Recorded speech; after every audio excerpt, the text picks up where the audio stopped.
I'm Hannah. I am founder and director of Toddle, an adventure skincare startup, providing natural, eco-friendly products, product designed for adventure, so families can get out there and live their bucket list, get outdoors, get kids away from screens, um, with our products which protect and nourish. So it's stuff like lip balm, suitable for babies, um, a sun cream with a wind balm in it, so it protects against all weather, and then a hand sanitizer, which is incredibly natural, um, which can be used on children as well as adults. No acids, no alcohol in it. And they all come with a cord and a clasp, so they can be attached to anything. So we sell convenience as well to families. So I was on maternity leave with my first son. He's now 4, and I was out and about, and he used to dribble a lot, babies do, and he'd end up with this like red raw rash here, and really chapped lips so bad they bled.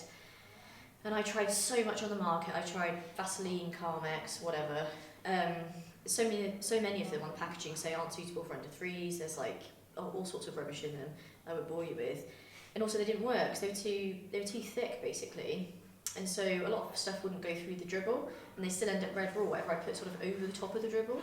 So I started trying to make my own out of natural stuff, like just oils and shea butter and stuff like that, and beeswax. And it started to work, so that was the first product. Then I was losing the hand sanitizer all the time, so I put on this like little cord and clasp thing I just made myself, very rudimentary, and started attaching it onto a bag, and then other people at mother and baby group started saying, oh, where'd you get that? Even though it looked rubbish. And then I thought, oh, this could be a bit of a sort of range forming here. And then we've lived all over the UK, but we've lived in Scotland, North Yorkshire, and we'd be out in the Highlands or the Dales or the moors, and he'd get windburnt cheeks, and they'd be sort of red raw as well, and I could tell they hurt him. And there was nothing really, there was stuff that you could use after, so like moisturisers for after, but to really prevent it, didn't seem to be anything. So that's when we added the wind balm. There's ingredients in it that make it a bit thicker to help protect against the wind in the sun cream. And then that forms the adventure bundle, which is the sort of the gift set, which also comes with a ski scarf, because kids and scarves sort of dangle around, fall off. Ski scarf on, done. So it's like a snood sort of thing, buff. So that's how it started. And then I worked with a bioscientist out in America on the hand sanitizer. Oxford Bioscience in Oxfordshire did some testing for us, and then we've also been working with some manufacturers, some in China, some here, going through the formulation. So they're chemists with many years experience, taking what I've done to try and make it suitable for the mass market, so making sure there are the right preservatives, making sure it can be filled at minimum order quantities of 10,000 plus, because whilst it's all right doing it in my kitchen, to then scale that up, it's another thing entirely. But we've managed to stay true pretty much to all the ingredients I came up with at the start. It's just reformulating it. I knew I wanted to start a business. I knew I think it's a personality thing. I think you know if you want to start a business or not, really. And I knew I wanted to start one, so I started brainstorming, and I went through an American summer camp. I shouldn't give you all my ideas because these might still come to fruition one day. An American style summer camp in this country, because I did camp in America, and I think it's missing. Like an HR consultancy company, but doing end-to-end HR, because I've got an HR master's, so looking into everything for the employee, from recruitment right through to nutrition. How can we make this person happier to get more out of them at work, basically? So I brainstormed that for a bit, and then I started looking around for baby lip balms. I thought, if I've made this, it exists somewhere, and I started looking for it commercially, and I thought, baby lip balms. And so that's how Toddle started, really. I was just going to do baby lip balms. Yeah, I think from about the age of 20-ish, I knew I wanted to start a business. And then I was in the armed forces, so my lifestyle was very different to normal people. I was away from my husband a lot, away from my child when I had my child. And so there were several factors that all came together. So I knew I wanted to leave the armed forces. I didn't want to get deployed. it was coming up to my turn to go, and you usually go for 6 months somewhere. Didn't want to spend 6 months away from my son. And I brainstormed businesses, but none of them felt like they were really going to be a goer. But then the lip balm, the more I did my market research, so I asked a lot of people, I went to the British Library and spent a lot of time researching through all their databases there, and the more I realised that they did exist in other countries. Some of them weren't that great, but they were still selling quite well. And so it was lots of converging factors, like the right time to leave the RAF, becoming a mother, coming up with this idea, doing all the market research, and then I left the RAF once I realised this could really work. But you have to put in a year's notice. So I put in my notice, and then spent a year building it up. So again, lots of market research, product development, formulation development, and these things take, I mean, not even, maybe 6 or 7 times longer than I initially thought, naively. I'm a very optimistic person, so that doesn't help. I really didn't think it would take this long. But extraordinary amount of time to get it right anyway. Because a lot of literature I've read is minimum viable product, but you don't want to hit the market with something shit.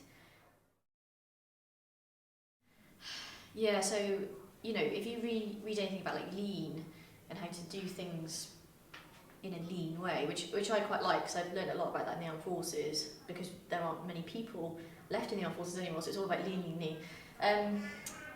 To bring something to market and test it when you're a product-based company, I can't see any way around going through the whole process. So taking an MVP to market, it's hard, because the minimum order quantities are 10,000 units for my industry, my sector. And so by then you need to make sure you've got things right, because that's a huge outlay of money. I mean, that could be, well, for my sort of industry, for one product, that could be in excess of £20,000 to take one product to market. So if you haven't got everything to back that up to reach that point, if you're Unilever, Johnson & Johnson, and Procter & Gamble, you just chuck out things into the market week by week. Oh, that didn't work, we'll pull that didn't work.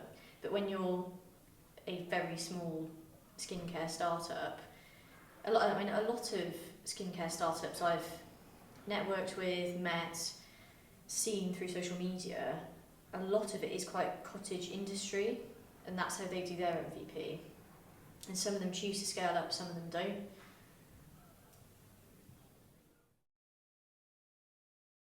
Yeah, I knew I wanted to get investment, I knew I wanted to go big, and you can't mention the C word in front of investors. They want big numbers, big ambition, lots of scale, scope for export, and labour is expensive. And so if I'm director and founder and I'm there in my kitchen making stuff, I knew I needed to stay well away from that. I also didn't want to be confused with, there are some incredibly successful people on Etsy, places like that, making their own candles, bath bombs, and making plenty of money, in excess of 40-50 grand a year, sometimes more, just doing it all themselves. But I tried to position myself from the start as a outdoor brand, and as a children's brand that sort of transects the two markets, but that could be seen in Boots or Cotswold or Snow and Rock, John Lewis, and I wanted to stay well away from Etsy. Very early on I started speaking to investors to find out what sort of things they wanted, and this is the feedback I got straight away. Is there space in the market for these products? If it already exists somewhere in the world, is it selling well? If it already exists somewhere in the world, can I make it better?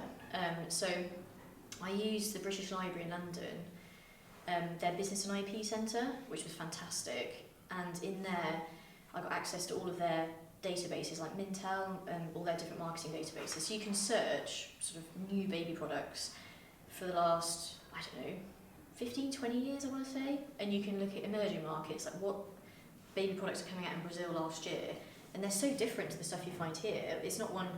We're not one homogenised world when it comes to baby products. There's some really different stuff that represents different cultures and different legislations in different countries. So I found a lot of really interesting stuff, and it's free, the British Library. Just go and sign up, get your card, and you can access all this stuff. So that was incredibly helpful. And this stuff isn't available on the internet that readily. It's amazing what Google can't do for you when you try and do market research. So from my research, I found there were lip balms suitable for babies in the world, and in the countries where they had got it right, they were selling really well. And in fact, looking at Google Trends analysis over the last sort of 5, 6, 7 years, the search for baby lip balm's gone up like this, for whatever reason. But yeah, there are also some ingredients that some countries use that we just wouldn't use here, so it's trying to make that more natural. And from my research, I discovered there isn't a lip balm in the world specifically doing what we're doing, which is quite reassuring for export potential in the future. And was there ever a point where you thought, I might take one of these products and become an importer or anything like that? Or? No. Again, I think for scale, I'm thinking big, and I think that maybe would have limited myself too much. Right, I don't know if that's a correct statement, but I guess that's what I thought in my mind. It's a time away from your job. My job was really full on when I was in the RAF, and I was just quite narrowly honed in on my job. It was incredibly busy because the Armed Forces has been cut a fair amount, as all public services have. So it was a very busy job, it was very full on, and it didn't allow a lot of latitude for creativity outside of work. So to take that break, and looking after a baby is tiring, but it's not cerebrally, it's a hard word to say, cerebrally. I just say that, cerebrally. Cerebrally, yeah. Yeah, it's not very cerebral. So it doesn't involve the brain a great deal, it's hard work, it's tiring, but I wanted to use my brain. So in moments I could snatch time to myself, I'd brainstorm, I'd market research, I'd spend time looking at TED Talks, starting to work on a very basic pitch, just trying to start to pull all that stuff together. I went to the British Library, a few different workshops because I was down that way near London, to figure it all out really, how to set up a business, bought a few books, and I think I felt that if I was going to go back to work and be away from my child, I better make it worthwhile. So I did go back to the RAF after maternity leave, and I did enjoy it, but I sort of slowly in the background started building up the business. And I feel that way now. If I'm going to sacrifice time away from my children, it needs to be worthwhile. It needs to be because I'm going to build a business that has the potential to be incredibly successful.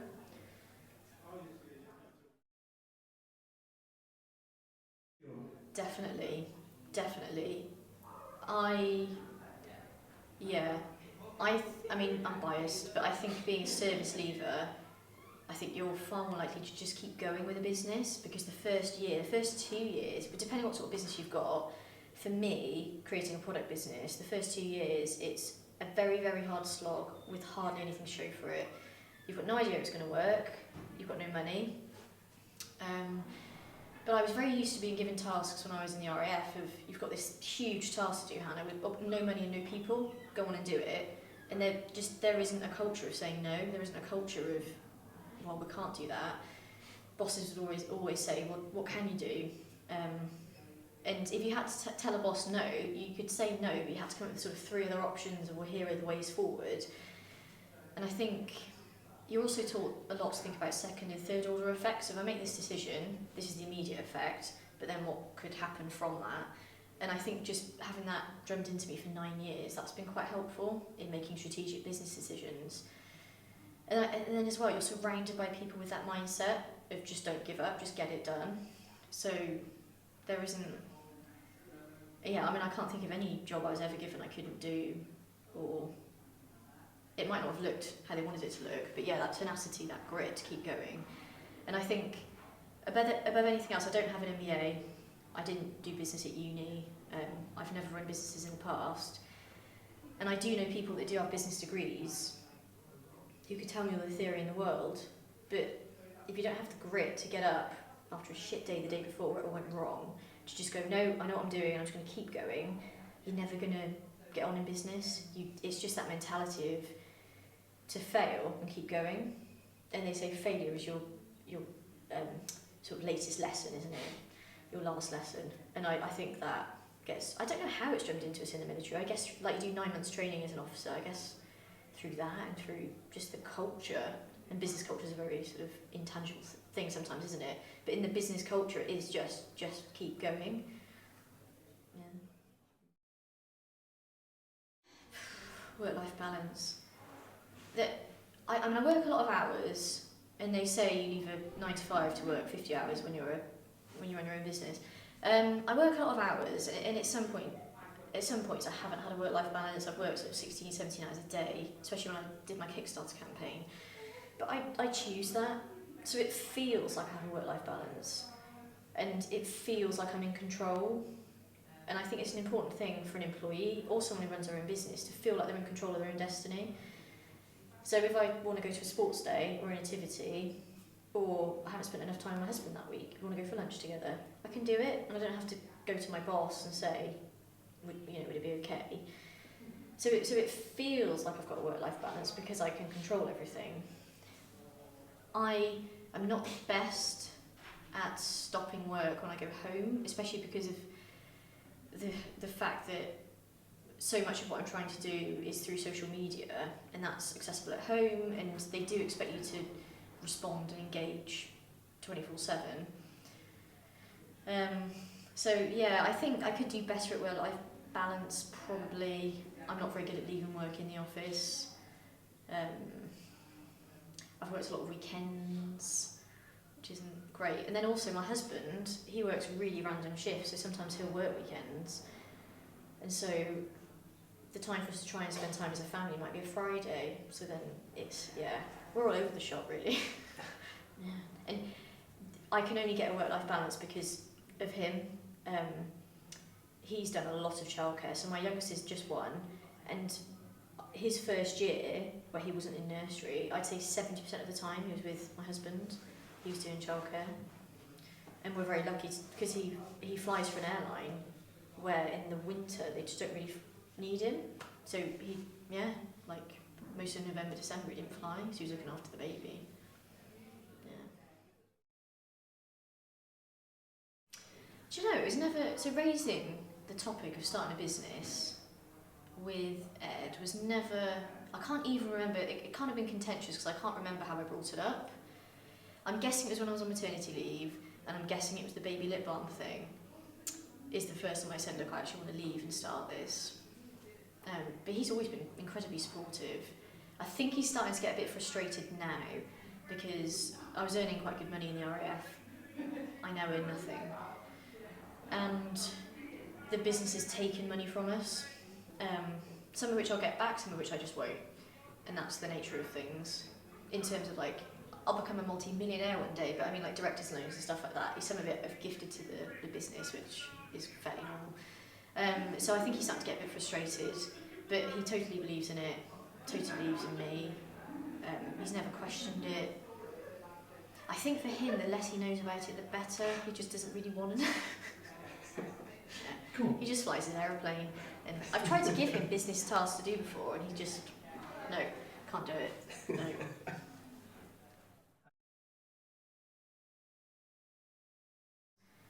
The main thing I wish I could tell myself, I think I sort of dilly-dallied a bit too much over things. Maybe did a bit too much research, if anything, but I really wanted to make sure I was making the right decision because I was leaving a really good career. But I think I should have got on with it quicker. I'd also have a bit more belief. So I've done all this. I've got £200,000 of investment now. I've got a big retailer, a successful picture of a big retailer behind me, and some key successes. But I didn't ever really believe I was going to get those, which sounds a bit weird because I was working towards it like I was going to get there. And then when I got there, it was a bit surreal, I've actually achieved this thing. So I think I'd go back and say, believe in yourself a bit more. And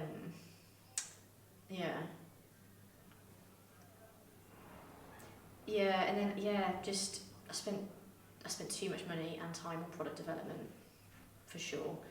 But it's all worked out for the best, and I didn't lose too much money doing that, and it certainly didn't do me any harm.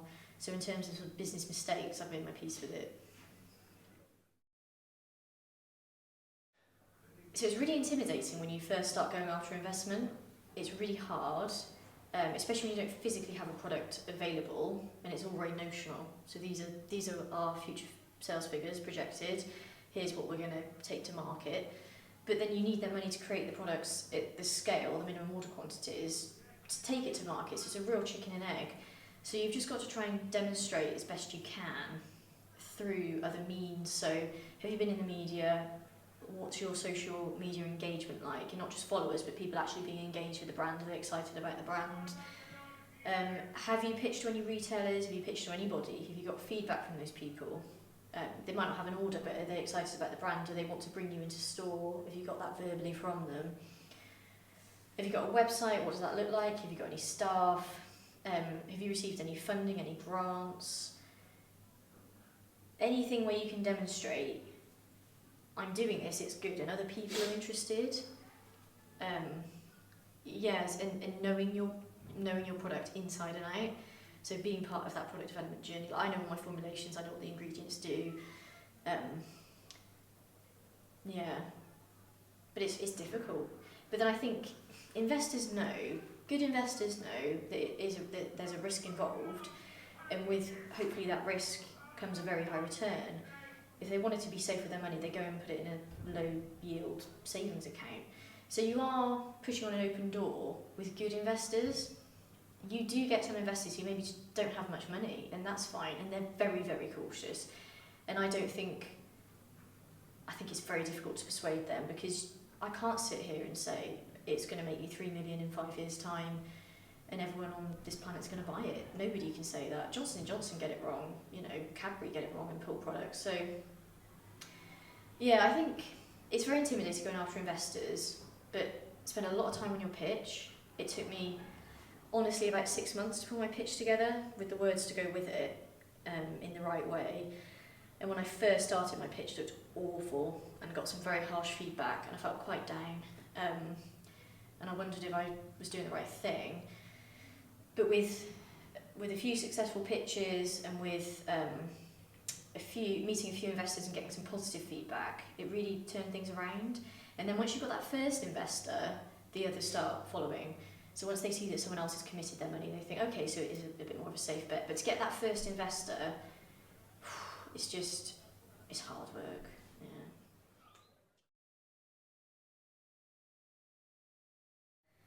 Yeah. I think whilst it's a relief to get money, it does bring with it a series of challenges, and one of which for me, I work and have worked always very hard for my money.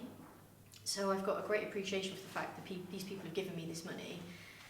So it does bring with it a certain level of stress and a sincere sort of want to do right by them. So that has been quite surprising, actually, just how much pressure I now feel. I thought once I got the money, I'd sort of breathe a sigh of relief and think, oh, I can make this work now, it's not going to be that hard. But it's... And I've got investors coming onto the board as well, so it's previously board meetings were all run how I wanted them to run, and I got what I needed from them. I need to now make sure that my investors are getting what they need from the meetings, and what does that look like? So it'll change the board meeting structure. It'll probably, I'm going to have to be more mindful when I make certainly strategic decisions to include these people. But then I'm used to coming from an environment, being in the armed forces, where it's very hierarchical. I mean, at my old job, I had technically 5 bosses above me. If I'd made a really stupid decision, would have gone all the way to the top. And equally, if I had a really difficult decision to make, it could just be passed up, and it's not my decision. And if I did make a mistake, it can be absorbed by 30,000 people and however many millions goes into the RAF. But yeah, when you're making these decisions on your own in a company and it's just you, this is before I had employees, that's really hard. So it's nice in a way to now have somebody to bounce these ideas off. And my 3 investors are incredibly experienced in business. And that's the areas I'm weakest in, is missing that sort of commercial business experience coming from the MOD. So, one of them has set up and run and sold several successful businesses. I've got another one who ran a business that they sold, and that was incredibly successful, and like the other one is a consortium of investors, and that's some of the sort of brightest minds in South Wales, some incredibly successful people. So that's quite nice now that I've got other people to help me make these decisions, especially if they're huge. Yeah, it's interesting. It depends who you speak to. If you speak to, there's all sorts of like investment consultants out there, business coaches, business consultants, who'll try and teach you how to value your company. And some of them will say, add up what you need, and then try and come up with a valuation based off that. And I tried not to do that. I tried to work out what my sales would be in 5 years' time, what I thought I could sell the business for, then what I thought was reasonable equity-wise to try and ask for. And then once I'd done that, I then tried to sort of add up what I thought I'd need, and the two were sort of more or less the same. I've actually ended up with more than I need on paper, which is a nice place to be, because then I've got runway to keep me going for 12, 18 months if revenue's not quite there yet. But yeah, people have got different ways of valuing their companies. When I was Dragon's Den, sometimes some of the valuations are just laughable, especially when it's really, really, really early on in the business and they're asking for £100,000 for 10%. I mean, I think you've got to be realistic. These people do want to see a decent return on their money. And if you're incredibly early on with no sales, for example, I think to value it, well, I mean, it really depends on the company, but to value it anything over $500,000, I think is ludicrous. But then the more you meet investors, the more you'll get an idea. They'll start to negotiate with you. And then once you've negotiated with one or two of them, you get an idea of what's about right. And then, you will meet investors once you've got your equity, once you know the equity you want to give away, and you've got the valuation in your head, you will meet investors who say, well, that's just not for me. We don't value your company at that. And you think, fine, other people do, and I've just got to keep going, you're not right for me. But yeah, you'll get an idea. I mean, if you're speaking to an investor and you're sort of really shocked, you probably got it a bit wrong.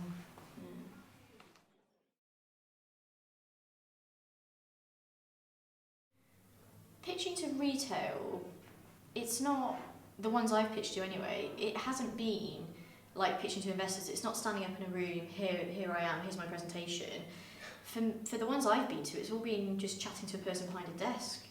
There might be one person, there might be a couple of people. It's not very intimidating. They're there to learn about the product as much as you're there to try and sell your product.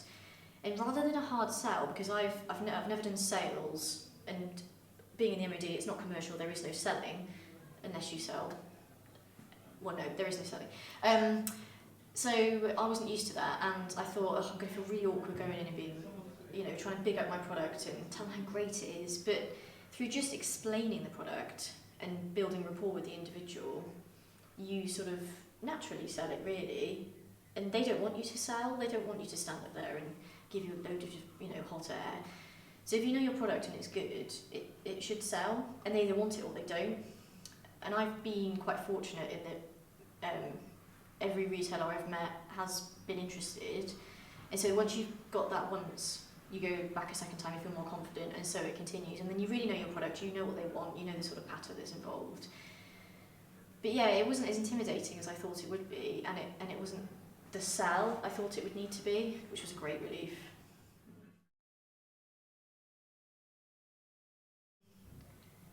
One of my favourite sayings is eat the toad. So if you've got something really rubbish to do, just get it done. I think I spent too much time procrastinating on certain things. And once you've done it, it's done then, your day gets better. And I've got better at that as the business has gone on, but I wasn't very good at it at the beginning. I think that generally, anything that's been tough hasn't lasted. It's been tough, I've sorted it out, and then it's gone back up again. And if it generally, you'll go like this with the business, yeah, it'll be a bit rubbish, but it does get better, and it'll go a bit rubbish again, but it'll get, I think I go back and sort of reassure myself that you'll be okay. I'd have a bit more belief in myself, if I'm honest. I probably, and I would have definitely got the product development done as quickly as possible to get the MVP ready. That's something I'd change.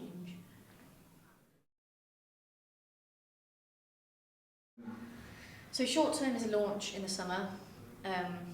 we're just about to get the investment this week, and so that will help for that. Being a big retailer before the end of the year, and yeah, make sure that we're sort of probably 30 to 40,000 units sold this year. Up our social media presence, set up the e-commerce website, make sure that that's ready with launch and good to go, and the PR campaign that's then associated with the launch, and then a big PR campaign for Christmas.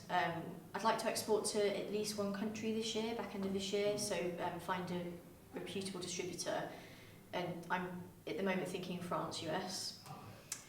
But yeah, getting to launch is just a big drive at the moment. So I've got 2 members of staff now. Before the end of the year, I'd like to employ 1 more member of staff as well. And so yeah, there's quite a lot to do this year. Well, so the armed forces is really quite big. Shall I look at you? Yeah, Gareth. The armed forces is very, very big on followership as well as leadership. So I spent 9 months being taught how to be a leader, but then spent quite a lot of my career having to follow a leader. But in my first job, I had 600 trainees in several. So there was 2 warrant officers, about 20 sergeants, then about however many corporals, and then 600 trainees who were technically all in my chain of command, with me, 23 years old, baby flying officer. So that was interesting. So I think from very early on, they don't just teach you to lead in the classroom, but they just sort of throw you into it. And obviously leadership outside the classroom is just incredibly different to what you learn. And that's when I learned how to lead. And I'm still obviously learning all the time, but I think just the basics of understanding your people, everybody's different, they'll be motivated differently, having some compassion, and then just finding out that key to motivate them, really. And through trial and error and getting it very wrong, sometimes I got it right, I'd learn how to lead from that. But then, yeah, my last job in the RAF, I had a team of 2, but I was very much at the bottom of the food chain at the RAF HQ. So I almost couldn't do anything without putting it through my boss, and that's just the way it is. It's a policy job, so that's just the way it is. So I've been at the bottom end where I don't really have much latitude for doing anything, and I've been at the top, nearer the top, where I've been able to lead some amazing people who've been in the RAF for 20, 30 years, and technically they've got to do what I say, although you don't really tell them what to do, so don't. So I feel quite comfortable. I felt quite comfortable doing things on my own, but I feel quite comfortable having a team. Back to a bit of what I know really in the RAF, leading teams. I did enjoy it.